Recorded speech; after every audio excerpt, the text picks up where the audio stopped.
It's time to revive this dead series I started a while ago and make a video about a discussion.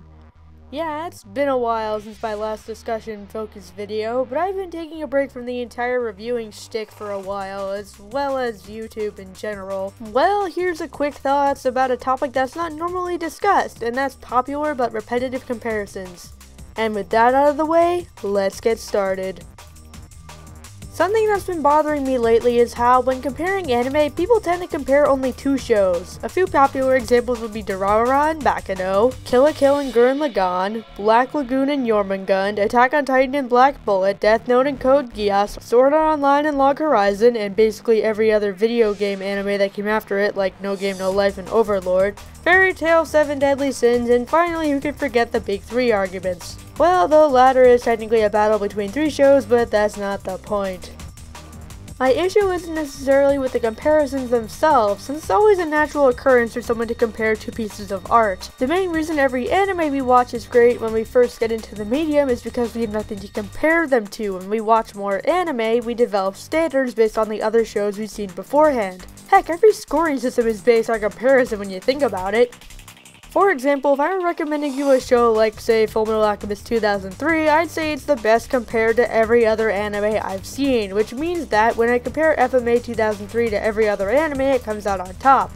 The opposite applies to, say, Ranpo Kitan Game of Laplace, or Laplace, or however the heck you pronounce it. The second episode was absolutely abysmal compared to all the good anime I've been watching recently, though to be fair, it has been getting better.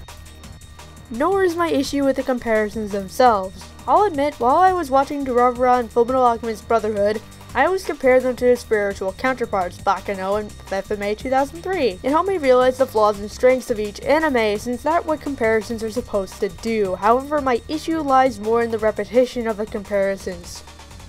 Whenever I open a review of Durarara, Kill la Kill, or FMAB, I almost always see the author comparing them to the exact same three shows: Bakano, Gurren Lagann, and FMA 2003 respectively. In fact, I'm pretty sure I don't even have to say respectively at the end of that sentence because you'll all recognize the comparisons easily, and that's exactly my point.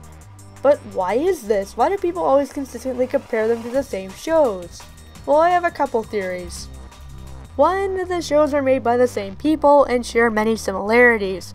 This idea is not new to anyone, as people constantly compare media to other media done by the same author or creators. Jurassic World suffered from this because everyone kept on comparing it to the original Jurassic Park. Divergent was not received very well because of its many similarities to the Hunger Games, and in a day and age when more remakes and sequels are coming out more than ever, it's become harder to avoid comparisons between those movies. In fact, I bet people are going to compare Ant-Man with every Marvel movie ever made, and chances are it's not going to end well.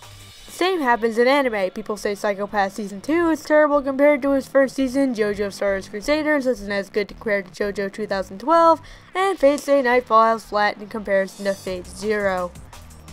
2. It's what everyone else does. I'm not trying to call people sheep for comparing two shows that happen to be similar, but when everyone does it, it's difficult not to think of the comparison yourself. For example, say if everyone began comparing Hellsing to Black Blood Brothers, which are two very similar shows by the way from what I can tell, and I haven't even seen any version of Hellsing, I'm pretty sure people would continue to do so. In other words, when a particular comparison becomes popular enough, it becomes ingrained in your mind. Just like with a whole lot of other popular opinions. Even people who try to be individuals can't completely avoid falling victim to popular opinions unless they totally separate themselves from the anime community, which I'm sure not many people really want to do. And again, that's the issue. These popular comparisons make the viewer unconsciously feel like they have to compare the two shows, and therefore one show will always look worse because of it.